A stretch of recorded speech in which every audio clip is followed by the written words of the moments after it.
ವಿಶ್ವದ ಅತಿ ದೊಡ್ಡ ಯುದ್ಧ ನೌಕೆಗೆ ಕೈ ಹಾಕಿದ ಚೀನಾ. ವಿಶ್ವದ ನಂಬರ್ 1 ನೌಕಾ ಬಲವಾಗಲು ಚೀನಾ ರಣತಂತ್ರ. ಎಸ್ ವೀಕ್ಷಕರೇ, ಜಾಗತಿಕ ಕಡಲ ಗಡಿಯಲ್ಲಿ ಆಧಿಪತ್ಯ ಸಾಧಿಸಲು ಇವತ್ತು ಚೀನಾ ಅತ್ಯಂತ ಭೀಕರ ಹಾಗೂ ಭಯಾನಕವಾದ ಮಹಾ ಸಮರ ನೌಕೆಯೊಂದನ್ನು ಸಿದ್ಧಪಡಿಸ್ತಾ ಇದೆಯಾ? ಇಷ್ಟು ದಿನ ಇಡೀ ಜಗತ್ತಿನ ಕಡಲನ್ನು ತನ್ನ ಕಪಿಮುಷ್ಟಿಯಲ್ಲಿ ಇಟ್ಟುಕೊಂಡಿದ್ದ ಅಮೆರಿಕ ನೌಕಾಪಡೆಯ ಅತ್ಯಂತ ದೊಡ್ಡ ಹಡಗನ್ನು ಮೀರಿಸಿ ಜಗತ್ತಿನ ನಂಬರ್ 1 ದೈತ್ಯ ಹಡಗನ್ನು ಚೀನಾ ನಿರ್ಮಿಸ್ತಾ ಇದೆಯಾ? ಹೌದು ವೀಕ್ಷಕರೇ, ಜಾಗತಿಕ ರಕ್ಷಣಾ ವಿಶ್ಲೇಷಣಾ ಸಂಸ್ಥೆಯಾದ ದಿ ವಾರ್ ಝೋನ್ ಬಿಡುಗಡೆ ಮಾಡಿರುವಂತಹ ಉಪಗ್ರಹ ಚಿತ್ರಗಳು ಇವತ್ತು ಅಮೆರಿಕ ಹಾಗೂ ಇಡೀ ಪೆಂಟಗನ್ ರಕ್ಷಣಾ ಇಲಾಖೆಯನ್ನು ಬೆಚ್ಚಿ ಬೀಳಿಸಿದೆ.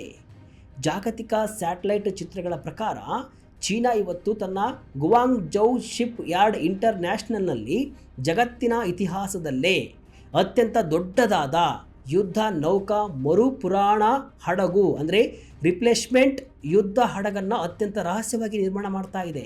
ಇದು ಯಾರಿಗೂ ಕೂಡ ಗೊತ್ತಾಗಿರಲಿಲ್ಲ. ಎಲ್ಲರನ್ನ ಕಣ್ತಪ್ಪಿಸಿ ಗೌಪ್ಯವಾಗಿ ಈ ಯುದ್ಧ ನೌಕೆಯನ್ನು ರೆಡಿ ಮಾಡ್ತಾ ಇತ್ತು. ಆದರೆ ಸ್ಯಾಟಲೈಟ್ಗಳು ಸುಮ್ಮನೆ ಇರ್ತಾವ? ಇದನ್ನು ಪತ್ತೆ ಹಚ್ಚಿ ಚೀನಾ ಈ ಕೆಲಸವನ್ನು ಮಾಡ್ತಿದೆ ಅಂತ ಜಗತ್ತಿನ ಮುಂದೆ ತೆರೆದಿಟ್ಟಿದೆ. ಹಾಗಾದರೆ ಏನಿದು ಚೀನಾದ ಹೊಸ ರಹಸ್ಯ ಯುದ್ಧ ನೌಕೆ? ಇದರ ಅಗಾಧವಾದ ಗಾತ್ರ ಮತ್ತು ತೂಕವೆಷ್ಟು? ಭಾರತೀಯ ನೌಕಾಪಡೆಗೆ ಇದು ಹೇಗೆ ಕಂಟಕವಾಗಬಹುದು? ಅಮೆರಿಕ ಇದನ್ನು ಹೇಗೆ ಜೀರ್ಣ ಮಾಡಿಕೊಳ್ಳುತ್ತೆ? ಬನ್ನಿ ಈ ವಿಡಿಯೋದಲ್ಲಿ ಪ್ರತಿಯೊಂದು ರಕ್ಷಣಾ ರಹಸ್ಯವನ್ನು ಇಂಚಿಂಚಾಗಿ ನೋಡ್ತಾ ಹೋಗೋಣ. ನಾನು ಶಿವಮೂರ್ತಿ ಸ್ವರ್ಪ. ಚೀನಾದ ರಹಸ್ಯ ಬಿಚ್ಚಿಟ್ಟ ಉಪಗ್ರಹಗಳು. ಹೇಗಿದೆ ಗೊತ್ತಾ ಈ ದೈತ್ಯ ಯುದ್ಧ ನೌಕೆ? ವೀಕ್ಷಕರೇ, ರಕ್ಷಣಾ ವಿಶ್ಲೇಷಕರ ನಿದ್ದೆಗೆಡಿಸಿರುವಂತಹ ಈ ಬೃಹತ್ ನೌಕೆ ನಿರ್ಮಾಣವಾಗ್ತಾ ಇರುವುದು ಚೀನಾದ ಗುವಾಂಗ್ ಚೌ ಶಿಪ್ ಯಾರ್ಡ್ ಇಂಟರ್ನ್ಯಾಷನಲ್ ಅಲ್ಲಿ. ಚೀನಾದ ಆಗ್ನೇಯ ಭಾಗದಲ್ಲಿರುವಂತಹ ಲಾಂಗ್ಸ್ಕೂ ದ್ವೀಪದ ಶಿಪ್ ಯಾರ್ಡ್ನಲ್ಲಿ ಈ ಬೃಹತ್ ನೌಕೆಯನ್ನು ಅತ್ಯಂತ ವೇಗವಾಗಿ ಕಟ್ಟಲಾಗ್ತಾ ಇದೆ. ಇಷ್ಟು ದಿನ ಜಗತ್ತಿಗೆ ತಿಳಿಯದಂತೆ ಚೀನಾ ಇದನ್ನು ಮುಚ್ಚಿಟ್ಟಿತ್ತು.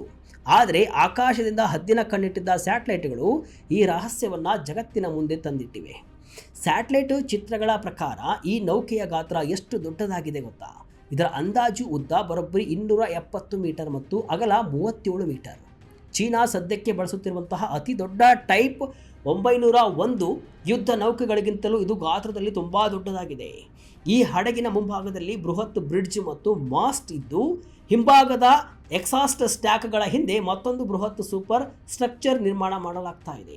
ಇದರ ಬೃಹತ್ ವಿನ್ಯಾಸವನ್ನು ನೋಡಿದ ತಜ್ಞರು ಇದು ಜಗತ್ತಿನ ರಕ್ಷಣಾ ರಂಗದ ಇತಿಹಾಸದಲ್ಲೇ ಅತಿ ದೊಡ್ಡ ನೌಕೆಯಾಗಲಿದೆ ಅಂತ ಬಣ್ಣಿಸಿದ್ದಾರೆ. ಏನಿದು ರಿಪ್ಲೇಸ್ಮೆಂಟ್ ಶಿಪ್? ಇದರ ಶಕ್ತಿ ಎಂತಹದ್ದು? ಇಲ್ಲಿ ನಾವೆಲ್ಲರೂ ಕೂಡ ಒಂದು ಮುಖ್ಯವಾದ ವಿಷಯವನ್ನು ಅರ್ಥ ಮಾಡಿಕೊಳ್ಬೇಕು. ಇದು ಕೇವಲ ಕ್ಷಿಪಣಿಗಳನ್ನು ಹಾರಿಸುವ ಸಾಮಾನ್ಯ ಯುದ್ಧ ನೌಕೆ ಅಂತೂ ಅಲ್ವೇ ಅಲ್ಲ. ಇದನ್ನು ಮಿಲಿಟರಿ ಭಾಷೆಯಲ್ಲಿ ರಿಪ್ಲೇಸ್ಮೆಂಟ್ ಶಿಪ್ ಅಥವಾ ಫಾಸ್ಟ್ ಕಂಬ್ಯಾಟ್ ಸಪೋರ್ಟ್ ಶಿಪ್ ಅಂತ ಕರೆಯಲಾಗುತ್ತೆ.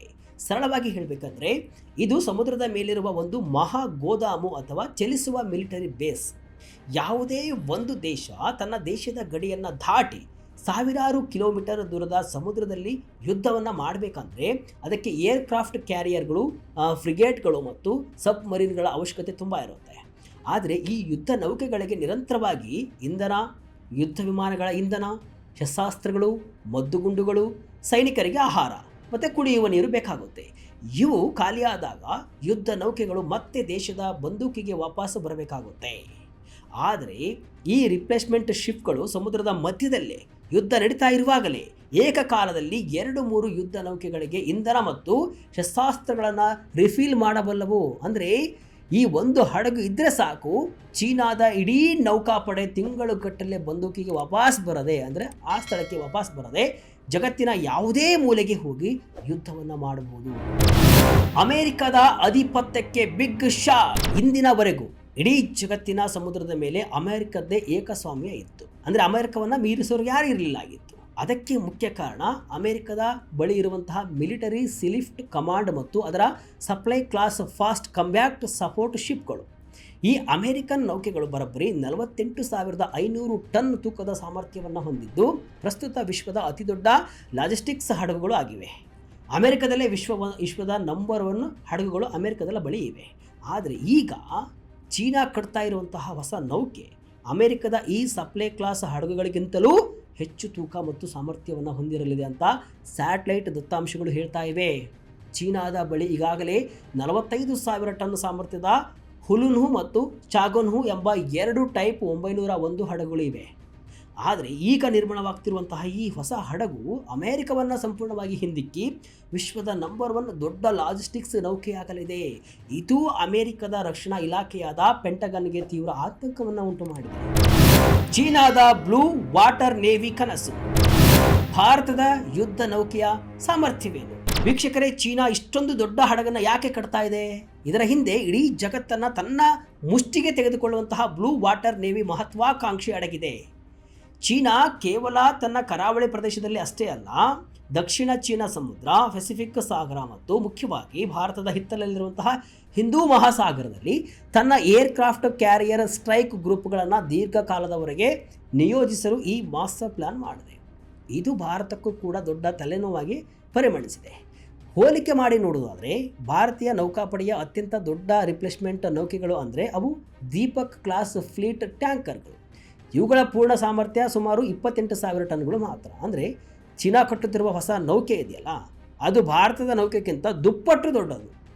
ಆದರೂ ಭಾರತ ಸುಮ್ಮನೆ ಕುಳಿತಿಲ್ಲ. ಇದನ್ನು ನೋಡ್ಕೊಂಡು ಏನು ಮಾಡ್ತಿದೆ, ನಮ್ಮ ನೌಕಾಪಡೆಯ ಸಾಮರ್ಥ್ಯವನ್ನು ಇನ್ನೂ ಹೆಚ್ಚಿಸಲು ಭಾರತ ಕೂಡ ಪ್ರಸ್ತುತ ಐದು ಹೊಸ ಬೃಹತ್ ಫ್ಲೀಟ್ ಸಪೋರ್ಟ್ ಶಿಪ್ಗಳನ್ನು ನಿರ್ಮಾಣ ಮಾಡ್ತಾ ಇದೆ. ಆದರೆ ಚೀನಾದ ಆಕ್ರಮಣಕಾರಿ ವೇಗ ಇದೆಯಲ್ಲ, ಇಡೀ ಏಷ್ಯಾ ಖಂಡದಲ್ಲಿ ಹೊಸ ರಕ್ಷಣಾ ಪೈಪೋಟಿಗೆ ಕಾರಣವಾಗಿದೆ. ವಾಣಿಜ್ಯ ರೂಪದ ಹಿಂದೆ ಅಡಗಿರುವ ಮಿಲಿಟರಿ ಕುತಂತ್ರ. ಈ ಕಥೆಯಲ್ಲೊಂದು ಮತ್ತೊಂದು ರೋಚಕ ತಿರುವು ಇದೆ. ಈ ಹಡಗನ್ನು ಕಟ್ಟುತ್ತಿರುವ ಗುವಾಂಗ್ಜೌ ಶಿಪ್ ಯಾರ್ಡ್ ಮೂಲತಃ ಮಿಲಿಟರಿ ಹಡಗುಗಳನ್ನು ಕಟ್ಟುವ ಜಾಗವಲ್ಲ. ಅದು ಏನು, ಕಚ್ಚಾ ತೈಲ ಸಾಗಿಸುವಂತಹ ಆಯಿಲ್ ಟ್ಯಾಂಕರ್ಗಳು, ದ್ರವೀಕೃತ ನೈಸರ್ಗಿಕ ಅನಿಲ ಸಾಗಿಸುವಂತಹ ಕಾರ್ಗೋ ಹಡಗುಗಳಂತಹ ವಾಣಿಜ್ಯ ನೌಕೆಗಳನ್ನು ನಿರ್ಮಿಸುವಂತಹ ಒಂದು ಕಂಪನಿ. ಆದರೆ ಕಳೆದ ಕೆಲವು ವರ್ಷಗಳಿಂದ ಚೀನಾ ಸರ್ಕಾರ ಈ ಶಿಪ್ ಯಾರ್ಡನ್ನು ತನ್ನ ಮಿಲಿಟರಿ ಅಥವಾ ಡ್ಯುಯಲ್ ಯೂಸ್ ಅಂದರೆ ಮಿಲಿಟರಿಯನ್ನು ಬಳಸುತ್ತೆ ಮತ್ತು ವಾಣಿಜ್ಯ ಎರಡಕ್ಕೂ ಕೂಡ ಬಳಸಬಹುದಾದಂತಹ ನೌಕೆಗಳನ್ನು ನಿರ್ಮಿಸಲು ಬಳಸಿಕೊಳ್ತಾ ಇದೆ. ಇದರಿಂದಾಗಿ ಚೀನಾ ಜಗತ್ತಿನ ಕಣ್ಣಿಗೆ ತಾನು ಕೇವಲ ವ್ಯಾಪಾರ ಹಡಗುಗಳನ್ನು ಕಟ್ತಾ ಇದ್ದೇನೆ ಅಂತ ತೋರಿಸಿ ನಾಟಕವನ್ನು ಮಾಡಿ ಅದರ ಮರೆಯಲ್ಲಿ, ಅದರ ಹಿಂದೆ ಇಂತಹ ವಿನಾಶಕಾರಿ ಮತ್ತು ಬೃಹತ್ ಮಿಲಿಟರಿ ಯುದ್ಧ ನೌಕೆಗಳನ್ನು ಸೃಷ್ಟಿ ಮಾಡ್ತಾ ಇದೆ. ಚೀನಾದ ಈ ರಹಸ್ಯ ಡ್ಯುಯಲ್ ಯೂಸ್ ತಂತ್ರಜ್ಞಾನ ಇವತ್ತು ಜಾಗತಿಕ ರಕ್ಷಣಾ ಸಂಸ್ಥೆಗಳಿಗೆ ದೊಡ್ಡ ಸವಾಲು, ಸಮಸ್ಯೆ, ತಲೆನೋವು ಎಲ್ಲವನ್ನೂ ಕೂಡ ಪರಿಣಮಿಸಿದೆ. ಚೀನಾ ಅಧಿಕೃತವಾಗಿ ಈ ಹಡಗಿನ ಬಗ್ಗೆ ಯಾವುದೇ ಮಾಹಿತಿಯನ್ನು ಬಿಟ್ಟು ಕೊಡದಿದ್ರೂ ಕೂಡ ಸ್ಯಾಟಲೈಟ್ ಕಣ್ಣುಗಳಿಂದ ಸತ್ಯವನ್ನು ಮುಚ್ಚಿಡಲು ಅದಕ್ಕೆ ಸಾಧ್ಯವಾಗಿಲ್ಲ. ಈಗ ಒಂದೊಂದೇ ಅಂಶಗಳು ಹೊರಬೀಳ್ತಾ ಇದೆ. ಇನ್ನು ಕೊನೆಯದಾಗಿ ಏನು ಹೇಳ್ಬೇಕಂತ ಅಂದರೆ, ಚೀನಾದ ಈ ಬೃಹತ್ ಪುರಾಣ ನೌಕೆಯ ನಿರ್ಮಾಣವು ಜಾಗತಿಕ ಕಡಲ ಭದ್ರತಾ ಸಮತೋಲನದಲ್ಲಿ ಮಹತ್ವದ ಬದಲಾವಣೆಯನ್ನು ಸೂಚಿಸ್ತಾ ಇದೆ. ಆಳ ಸಮುದ್ರದಲ್ಲಿ ದೀರ್ಘಕಾಲದವರೆಗೆ ಕಾರ್ಯಾಚರಣೆ ನಡೆಸುವ ನಿಟ್ಟಿನಲ್ಲಿ, ಅಮೆರಿಕವನ್ನು ಹಿಂದಿಕ್ಕುವ ನಿಟ್ಟಿನಲ್ಲಿ ಚೀನಾ ತನ್ನ ನೌಕಾಪಡೆಯ ರಕ್ಷಣಾ ಸಾಮರ್ಥ್ಯವನ್ನು ಅತ್ಯಂತ ವ್ಯವಸ್ಥಿತವಾಗಿ ಸ್ಟ್ರಾಂಗ್ ಆಗಿ ವಿಸ್ತರಿಸಿಕೊಳ್ತಾ ಇದೆ. ಇದು ಹಿಂದೂ ಮಹಾಸಾಗರ ಸೇರಿದಂತೆ ಏಷ್ಯಾ ಪೆಸಿಫಿಕ್ ವಲಯದಲ್ಲಿ ಹೊಸ ಭದ್ರತಾ ಸವಾಲುಗಳನ್ನು ಕೂಡ ಸೃಷ್ಟಿ ಮಾಡ್ತಾ ಇರುವುದು ಸ್ಪಷ್ಟವಾಗಿ ಕಾಣಿಸ್ತಾ ಇದೆ. ಇದಕ್ಕೆ ಪ್ರತಿಯಾಗಿ ಭಾರತವು ಸಹ ತನ್ನ ನೌಕಾಪಡೆಯ ಆಧುನೀಕರಣ ಮತ್ತು ಹೊಸ 5 ಫ್ಲೀಟ್ ಸಪೋರ್ಟ್ ಹಡಗುಗಳ ಸ್ವದೇಶಿ ನಿರ್ಮಾಣದ ಮೂಲಕ ಕಡಲ ಗಡಿಗಳ ಸುರಕ್ಷತೆಗೆ ಸೂಕ್ತ ಕ್ರಮಗಳನ್ನು ಕೈಗೊಳ್ಳುತ್ತಾ ಇದೆ.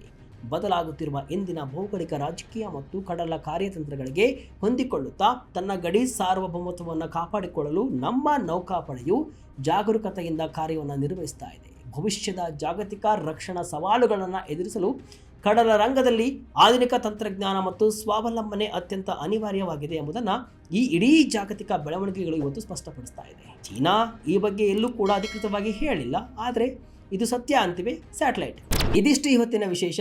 ಇದೇ ರೀತಿಯ ಹಲವು ವಿಶ್ಲೇಷಣೆ ಮಾಹಿತಿ ಅಷ್ಟೇ ಅಲ್ಲ, ಮನರಂಜನೆಯ ವಿಡಿಯೋಗಳಿಗಾಗಿ ವಿಜಯ ಕರ್ನಾಟಕ ವೆಬ್ಸೈಟ್, ಫೇಸ್ಬುಕ್ ಹಾಗೂ ಯೂಟ್ಯೂಬ್ ಪೇಜನ್ನು ಫಾಲೋ ಮಾಡ್ತಾ ಇರಿ. ಧನ್ಯವಾದಗಳು.